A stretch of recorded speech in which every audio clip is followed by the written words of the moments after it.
Ale to jest piękne. Jedziemy właśnie pod lodowiec.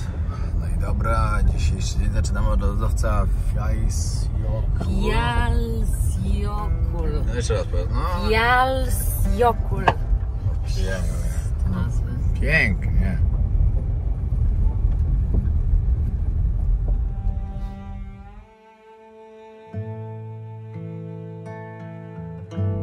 Każdy dzień dzisiaj jest tak piękny, że aż się zastanawiamy, co nas dzisiaj ciekawego tutaj zaskoczy. A już zaskakując pogodą przede wszystkim, jest tak cudownie. O, w ogóle wam muszę powiedzieć, wczoraj była tak zimna noc, spaliśmy niedaleko lodowca. To był chyba nasz błąd. Tak nie zmarzłem nawet chyba w Himalajach, jak byłem. Było tak okropnie zimno. Spałem tak przykryty, że nawet miałem w piworze schowaną głowę, bo mi było tak lodowato. No ale nic, daliśmy radę. Fajnie się z takim widoczkiem. Całkiem nieźle. Ale kolory. Dobra, idziemy tam na dół. Chciałem powiedzieć, że aż będę tęsknił za takim widokiem, ale w sumie będę na Grenlandii, także będę miał podobne widoki jeszcze przez kolejny tydzień. Co do Grenlandii, to fajnie sobie rozbudowałem już plan, który miałem tam robić. Będzie jeszcze lepszy i na pewno mu się spodoba.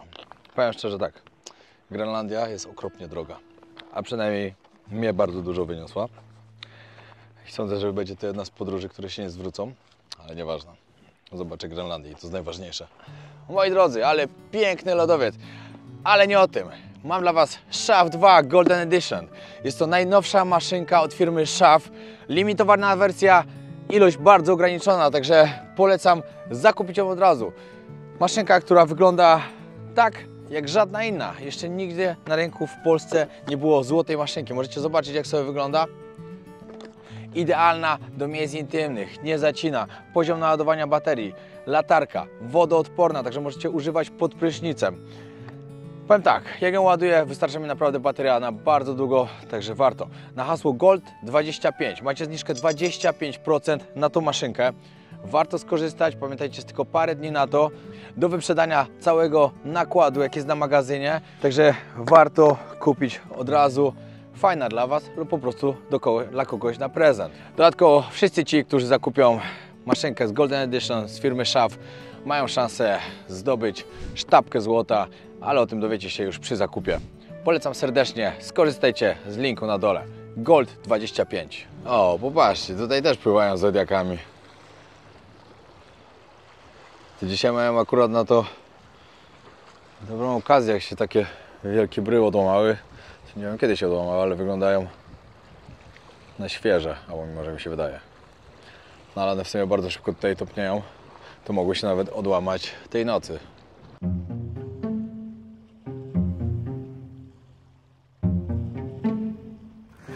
Dobra, szybko przyjechaliśmy. Jeszcze raz się tutaj na sekundę tylko zatrzymać dosłownie. O, ale się odłamała. Akurat się odłamała. Była. Musiałem zobaczyć jeszcze raz ten widok po prostu w słońcu. Nie wiem, co to ma w sobie, ale po prostu mi się to tak podoba. A Wy dajcie znać w komentarzach. My wczoraj stwierdziliśmy z Alą, że naprawdę no, palmy to mamy na co dzień. A jak widzimy takie coś, to jesteśmy po prostu zachwyceni.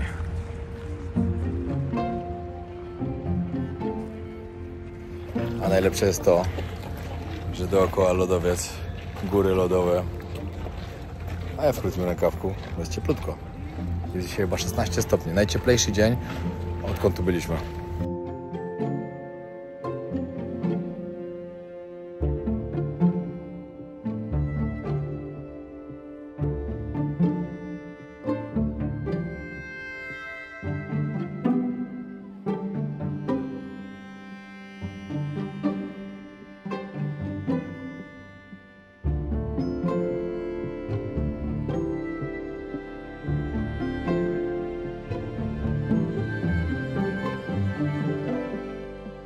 Powiem wam, że to sama jazda samochodem jest jedną z najprzyjemniejszych atrakcji. Cały czas jedziecie, macie piękne widoki.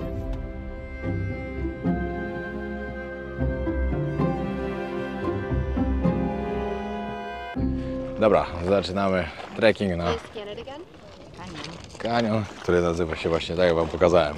Dobra, trekkingu mamy jakieś ponad 5 km, czy 6? 6 km. Słoneczko fajnie świeci, ale zimny wiatr wieje. Ale pewnie zaraz gdzieś tam dalej będziemy, to już będzie lepiej. Mi tak jest ciepło, ale w kurtce i w bluzie. Pierwszy kilometr za nami. Musicie wiedzieć, że ten pierwszy kilometr to jest tak prawie cały czas pod taką lekką górkę. Ale i tak widoki rekomendują wszystko. I lodowiec, jeziorko, kawałek pustyni, tam dalej już morze albo ocean. Nie wiem co tu jest. Chyba morze. Dobra, sprawdziłem, tutaj jest Morze Norweskie. No, tutaj na dole jest Ocean Atlantycki. Takie szybkie przypomnienie, jak wiecie, wyszła książka Moja ucieczka. Preorder właśnie jest. Naprawdę bardzo świetnie się sprzedaje. Jestem bardzo zadowolony i bardzo dziękuję wszystkim tym, którzy ją mają. A jeśli Ty jeszcze jej nie masz, to polecam serdecznie. Jest ograniczona ilość, także jeśli się wyprzeda ten nakład, z którego większość pewnie już pójdzie w preorderze, to po prostu już nie będzie później możliwości na drukowaną książkę, tylko na e-booka. Także jeśli ktoś chce mieć taką fajną książeczkę w domu, polecam zamówić. Link macie na dole.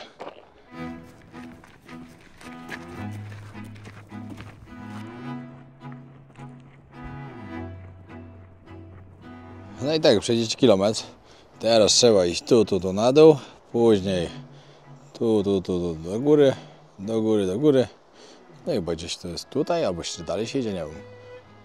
Może tam się po prostu zaczyna już widok. A nie, idzie się dalej, bo ludzie jeszcze tam idą. Ale zapowiada się konkretnie. Właśnie w tym przewodniku o Islandii od Lost Italiano, z którego właśnie sobie tutaj jeździmy teraz i odwiedzamy te wszystkie miejsca. Bo tam było napisane, że ten kanion, mimo że nie jest najbardziej popularnym, zdecydowanie jest najładniejszy. Także zobaczymy. Wczoraj mogliście zobaczyć ten pierwszy, dzisiaj idziemy na drugi. Wczoraj byliśmy w tym najbardziej popularnym, a dzisiaj mniej popularny, ale podobno ładniejszy.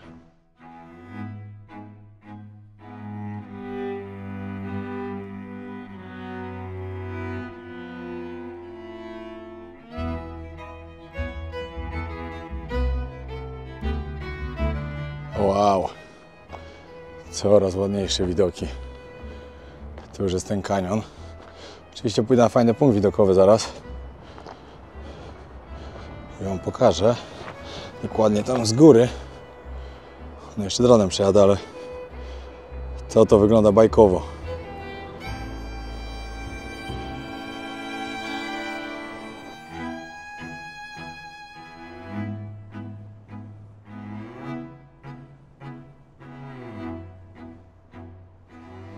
No i dobra, prawie jestem na górze. O, tam widać parking. Jeszcze tutaj kawałek, a później tam.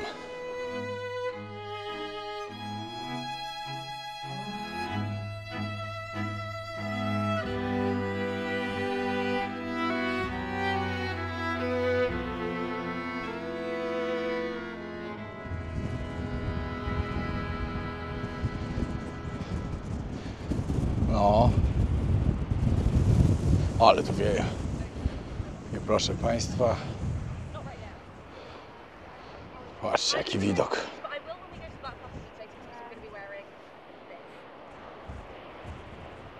Wow. No i dzień jak co dzień. Zawsze nas coś musiało zaskoczyć. Także dzisiaj też padło akurat na ten kanion. Fajnie, przyjemnie się idzie, ale jak ktoś Wam powie, że idzie się tylko kilometr pod górkę, to nieprawda, bo cały czas się idzie pod górkę. No ale później z górki.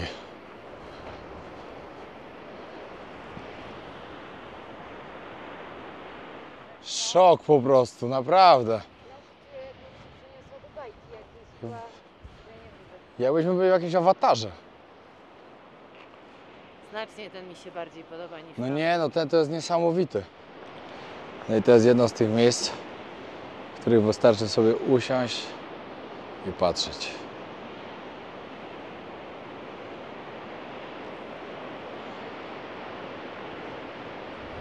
Dobra, muszę wam to pokazać. Patrzcie, jaki mamy widok za nami. Coś pięknego.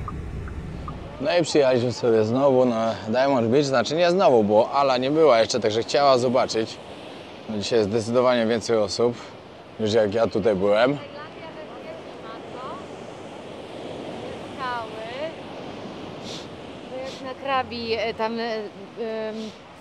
Jaskinia penisów. tak, dokładnie. No właśnie nie wiedziałam jakimi słowami mam tego użyć. Tam te skały wystające, taka wersja zimowa w Tajlandii. A, tam z tyłu, no. A i na Krabi też takie są No podobne. mówię, no. Ale to jest taki czad. No mega. Tylko tu są szare, a chodź zobaczymy tam dalej, tam są widać takie czarne po prostu. Tak, idziemy.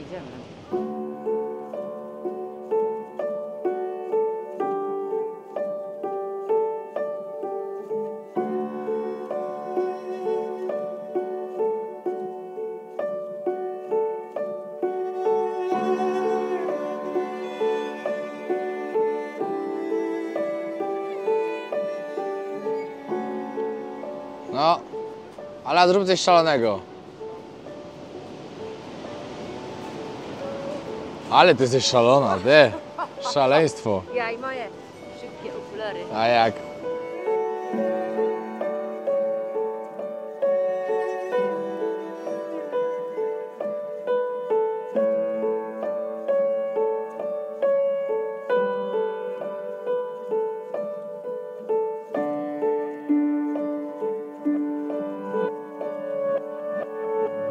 Dobra, ruszamy. Kawałek dalej, to jest naprawdę niesamowite. Takie coś. Dzisiaj akurat oglądałem o tym program. Takie skały bazaltowe to chyba są. Tak? Bazaltowa? Czy tamto jest skała bazaltowa? Chyba tamto, a to nie wiem. No dobra, mniejsza z tym.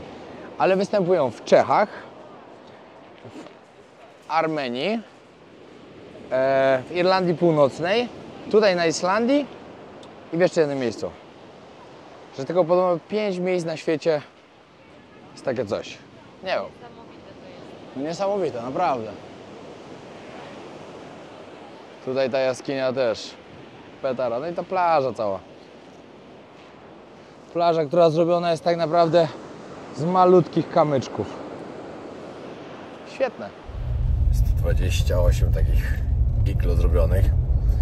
Powiem wam, że naprawdę gościnność Polaków tutaj na Islandii jest ogromna.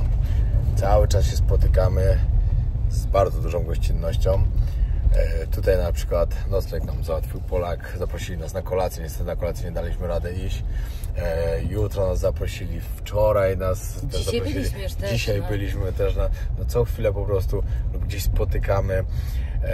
No bardzo fajnie. Miło, no. Trzeba przyznać, że Polacy w Islandii to no, bardzo mili ludzie. I to nie można powiedzieć, że jest na przykład jak w Anglii lub gdzie indziej, że Polak to wiadomo, jeden drugiemu wchodzi w drogę i najlepiej unikać, a tutaj przynajmniej my się spotkaliśmy z taką dużą uprzejmością. Tu jest nasz domek, a w sumie to nasze iglo. Czekajcie, od razu wam pokażę, jak wygląda.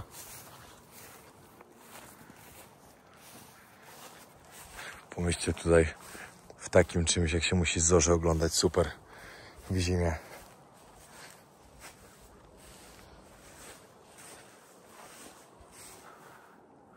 Ale czad. No i tak. Tutaj nas wita Piotr i Alicja. Czekajcie, zobaczmy, co tutaj jest. Aurora Iglo. Patrz, czekoladkę dostaliśmy. Volcano. Wow! Chyba ją zjemy, co? Chyba tak. O! Szampan i truskawki. Dziękujemy bardzo. Welcome to Aurora Iglo. O, truskawka jest moja. Patrzcie to.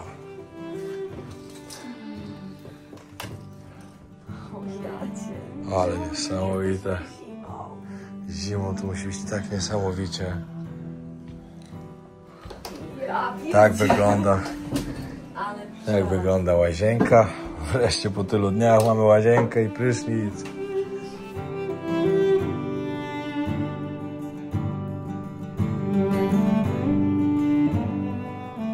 No to świętujemy sukces. Wasze zdrowie.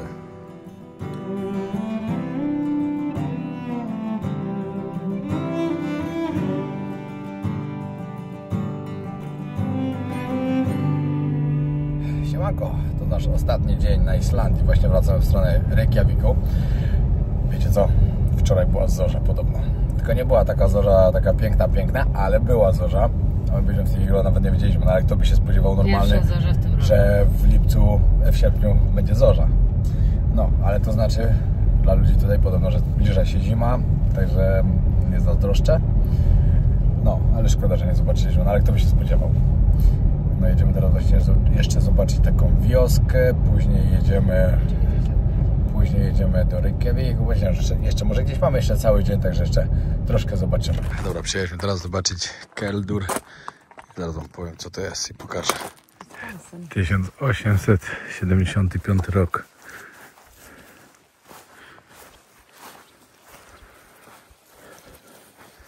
Patrzcie, jakie domki. Porośnięte trawą jak w Norwegii Północnej. Dobra, zobaczymy, jak wygląda w środku.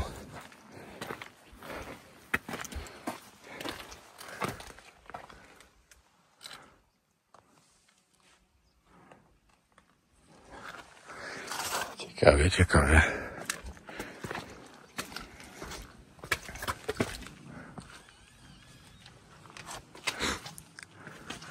Tutaj kościół taki mały, razem z cmentarzem. Tutaj możecie zobaczyć nagrobki. No ciekawe to jest bardzo. A jeszcze bardziej ciekawe jest to, że prawie nigdzie się tutaj nie płaci za wejście do takich miejsc, a to jest skansen. Chyba, że się płaci, a my tak weszliśmy. Też tak może być. Ale jeśli tak, to na pewno nas tutaj złapie zaraz. Co tam wam znać. Ale nie, no chyba nie. Świetna pogoda jest. Kurde, z jednej strony powiem wam tak, że żałuję, że nie zobaczyliśmy tej zorzy wczoraj. Tym bardziej, że byliśmy w miejscu, które jest typowo do oglądania zorzy. Ale z drugiej strony pogoda była bardzo słaba. I takie tylko lekkie bardzo poświaty były. No to nie taka zorza, jak jest w zimie. No. Wiadomo, że w zimie to jest zorza. Mam nadzieję, że jakieś taką zobaczę. Jeszcze nigdy zorzy polarnej nie widziałem. Także przyjdzie na to czas. Chociaż myślę, że bardziej bym chyba chciał oglądać, będąc w Laponii na przykład. O, w święta. U świętego Mikołaja. To by było coś. Dobra, teraz jeszcze taka ciekawostka dla was, że ten właśnie Keldur, czyli to miejsce, gdzie jesteśmy tutaj, to jest jedna z najstarszych i najlepiej zachowanych osad z domami darniowymi, czyli takimi turfhouse w całej Islandii. To ciekawe. Pierwsze zabudowy pochodzą z XI wieku już. Kupa czasu. Patrzcie, tutaj możecie zobaczyć jeszcze kolejne dwa. Nieźle szczajone. I tutaj jeszcze podobno pod którymś z tych domów, tam gdzieś jakiś jest tunel, który ma służyć do ucieczki w razie czego. Patrzcie, przyszliśmy sobie do KFC i cyk. To jest tyle Polaków, że w KFC nawet mówią po polsku i macie menu po polsku.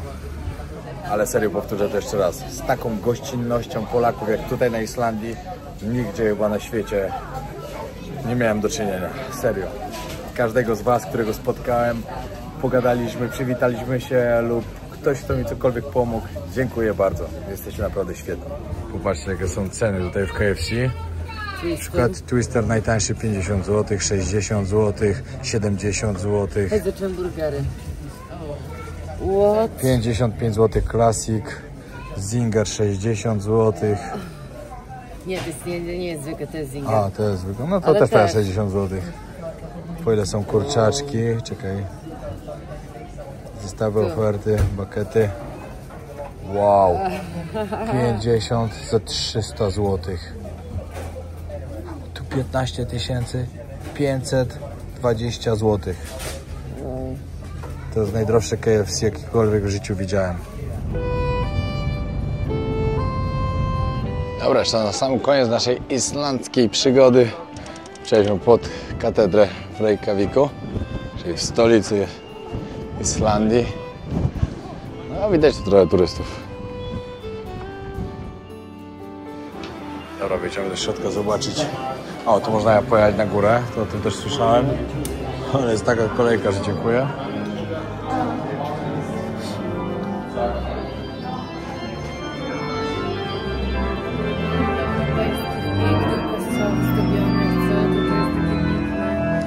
Widne strasznie. Patrzcie, jakie organy.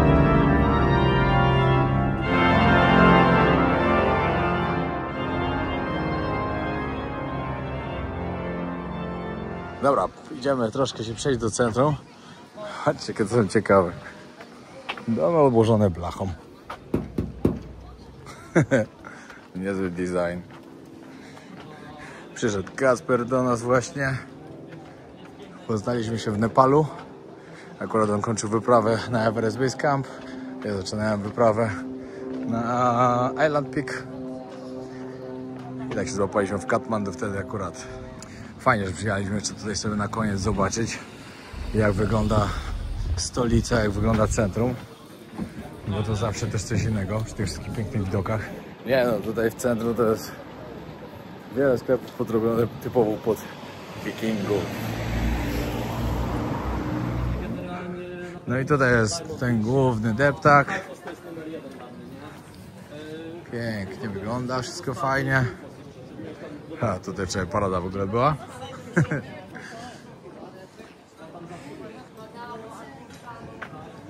A, nieprzyjemnie jest. Ale powiem wam szczerze tak, ja bym nie mógł mieszkać na Islandii.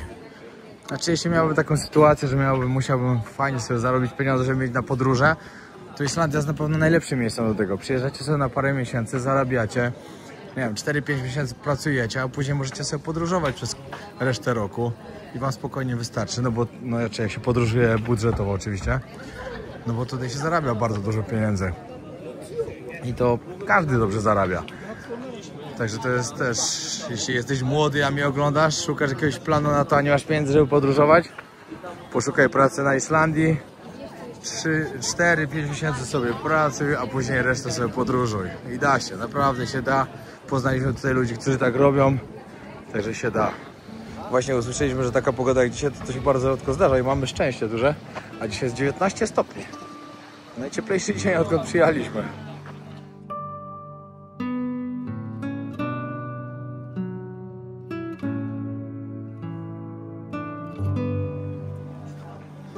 Tak to wygląda, moi drodzy.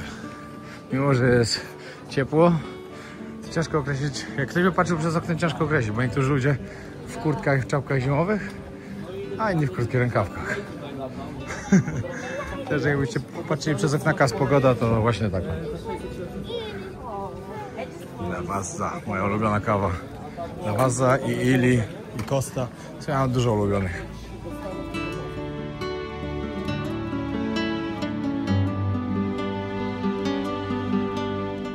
No i przyszliśmy do food trucka, który mają tutaj też Polacy. Pyszna zupka, dziękujemy bardzo. Smacznego. Rybna, tak? Tak jest, rybna. Dobra. Zaraz mamy też mięsną burgerkę. A tu pyszny burgerek. Zupa była przepyszna, obydwie w sumie. 3 macie tutaj różne do wyboru i wszystkie 3 były pyszne. Oddajemy samochodzik. Dziękujemy bardzo. Icepol, świetna robota, świetne auto. Patrzcie, jakie alko tu mają. Wygląda jak denaturat.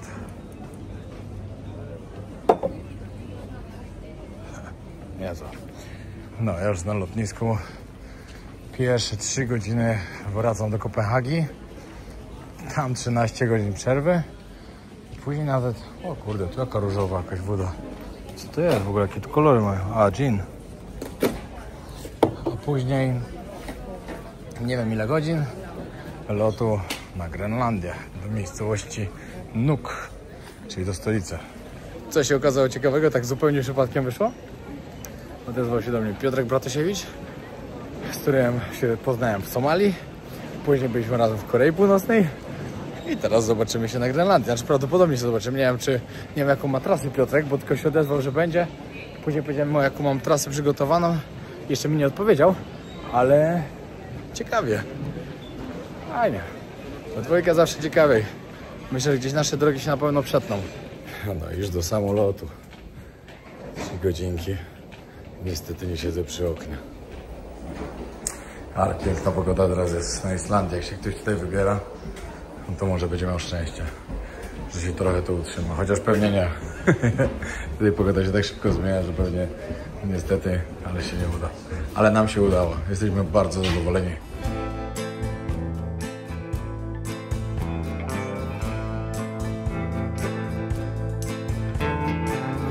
Ale i tak znalazłem sobie idealne miejsce do spania w zamkniętej restauracji.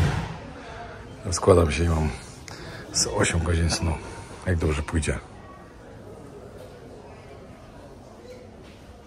Do jutra.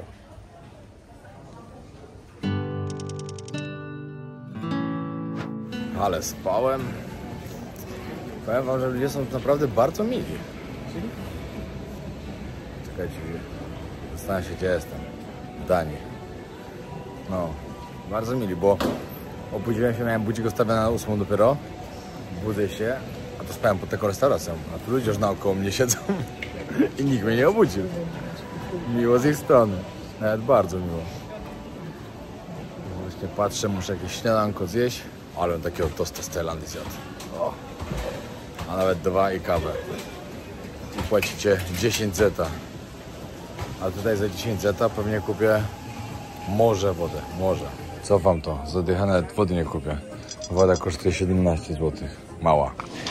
Dobra, czas trochę podsumować wyprawę na Islandię, ze względu na to, że właśnie ją kończę, zjadłem śniadanko, zaraz siadam do samolotu i lecę na Grenlandię. Jestem aktualnie teraz w Kopenhadze. W ogóle miałem taki bezsensowny loczeszok. Chcę teraz lecieć od razu z Islandii na Grenlandię, co byłoby rzut kamieniem, czy jakoś tak. No to musiałem wrócić do Kopenhagi, z Kopenhagi dopiero tam polecieć. Czyli leciałem tutaj 3 godziny, żeby lecieć później kolejne 4 ponad, chyba 4,5 nawet. No ale dobra, mniejsza z tym. Będę dzisiaj o 15 już w Nuuk, czyli w stolicy. Zostanę tylko jeden wieczór i jutro wsiadam rano w samolot i lecę na północ bardziej. Co do Islandii, no to tak, przede wszystkim dziękujemy właśnie Icepol za samochodzik, dużo nam ułatwił i przede wszystkim dużo zaoszczędziliśmy pieniędzy na noclegi i transport, bo trzeba przyznać, że Islandia jest droga, no ale to o tym chyba każdy wie, a podobno Grenlandia jest jeszcze droższa, to już w ogóle będzie przerąbane. A tam nie będę miał takiego samochodziku, tam będę musiał wszędzie spać w hotelach, no zobaczymy jak będzie.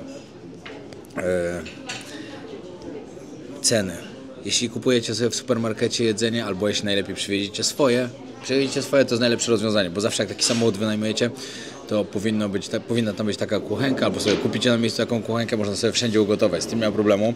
Jeśli chcecie jeść w restauracjach, no to na przykład zupka 120 zł, hamburger jakiś między 120 do 150, pizza około 150, jakiś inny obiad też około 150. Ceny są naprawdę bardzo duże na Islandii, jest drogo. Nawet jak wam pokazywaliśmy w tym odcinku, nawet takie KFC, które powinno być tanie, jest bardzo drogie. No jest jakieś parokrotnie droższe niż w innych krajach. Widoki takie, że nigdzie takich chyba nie zobaczycie, także na pewno warto odwiedzić Islandię. Tylko ja myślę, że 7 dni, które byliśmy, to było za mało. Powinniśmy spędzić co najmniej 12 dni, byłoby bardziej odpowiednio. No ale tak jak wam mówiłem, też mieliśmy 14 dni tylko na to, zanim wylecimy do Ameryki, na naszą podróż kamperem po Stanach. Także musieliśmy sobie to rozgraniczyć, że 7 dni tutaj i 7 dni chcę spędzić właśnie na Grenlandii. No bo Grenlandia to jest coś, co zawsze chciałem zobaczyć. Chociaż to wiem, że teraz to też nie będzie aż tak zimna Grenlandia, jaką chciałem zobaczyć. Ale przetrę szlaki i później przylecę znowu. Bo na Islandię też chcę zrobić znowu, bo mam jeszcze 2 rejony do zobaczenia, także na pewno wrócimy. A zresztą na Islandię z wielką chęcią będę wracał, bo było warto. Było tak pięknie. No, dużo fajnych chwil spędziliśmy tam, dużo pięknych widoków zobaczyliśmy. Niesamowita kraina, ale mieszkać bym nie chciał. Nie dla mnie. Po pierwsze, nie lubię takiego zimna tak długo, a po drugie, mieszkałem 10 miesięcy w Irlandii, gdzie była podobna pogoda, chociaż było cieplej, ale była podobna pogoda, że większość roku szaruwa po prostu albo deszcz i to nie jest dla mnie. Strasznie depresyjne takie coś jest, a ja lubię budzić się rano i widzieć słońce i się cieszyć z tego, cieszyć się życiem. I chciałbym wam jeszcze przypomnieć na sam koniec, że moja droga do miliona coraz bardziej się zmniejsza, już zostało około 90 000, żebym osiągnął swój cel, który naprawdę siedzi w mojej głowie od dawna, ale jak zaczynałem robić na YouTube, nawet o tym nie marzyłem. Ale po prostu da się. Jak się chce, to się da. Jak się jest naprawdę skupionym na swoim celu, to się da. A wy możecie mi w tym pomóc. Bardzo, bardzo będę wdzięczny, jeśli wciśniecie przycisk subskrypcja na dole. I pamiętajcie o tym, że już ponad 3000 sztuk książek się sprzedało w preorderze. Myślę, że większość nakładu, który wyjdzie w ogóle z tej książki, właśnie już będzie sprzedany w preorderze. Także jeśli myślisz, czy kupić, nie czekaj, bo już później nie będzie takiej drukowanej wersji, tylko po prostu będzie e-book, jak wszystkie się wyprzedadzą. Także bardzo polecam skorzystać, póki jest okazja. Pozdrawiam serdecznie i zapraszam na Grenlandię.